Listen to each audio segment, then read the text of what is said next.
আসসালামু আলাইকুম, মাই কুকসে আপনাদের আরও একবার ওয়েলকাম করছি। আজকে আমি আপনাদের কাস্টার্ড মিল্ক পুডিং তৈরি করে দেখাবো, কোনো রকম পানিতে ভাপ দেওয়া ছাড়াই। আশা করি ভিডিওটি ভালো লাগলে পুরোটাই দেখবেন।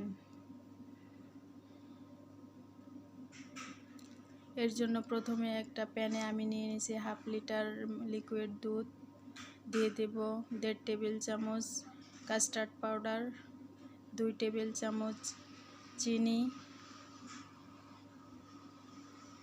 1 চা চামচ আগার আগার পাউডার, 1 টেবিল চামচ গুঁড়া দুধ এবং স্বাদমতো লবণ দিয়ে ভালোভাবে মিশিয়ে নেব। তারপর আমি এটাকে চুলায় দিয়ে অনবরত নাড়তে থাকবো আর মিডিয়াম আঁচে জাল করব।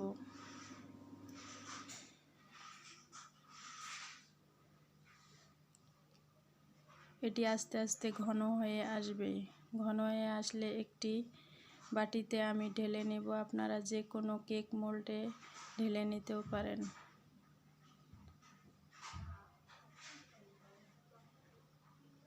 এরপর আমি প্লাস্টিক দিয়ে এভাবে ঢেকে দিব। এভাবে ঢেকে দিলে উপর দিক থেকে সর পড়বে না। আপনাদের কাছে প্লাস্টিক র্যাপিং পেপার থাকলেও সেটা দিয়ে ঢেকে দিতে পারেন। আমি এটাকে সারা রাতের জন্য নর্মাল ফ্রিজে রেখে দিয়েছিলাম। দেখুন কি সুন্দর জমাট বেঁধে গেছে। এরপর আমি এটাকে ঢেলে নেব। এই দেখুন আমার তৈরি হয়ে গেল কাস্টার্ড মিল্ক পুডিং।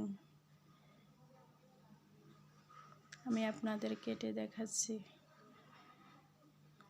ভিডিওটি ভালো লাগলে লাইক, কমেন্ট, শেয়ার এবং সাবস্ক্রাইব করে আমার পাশে থাকবেন। সবাইকে ধন্যবাদ। আল্লাহ হাফেজ।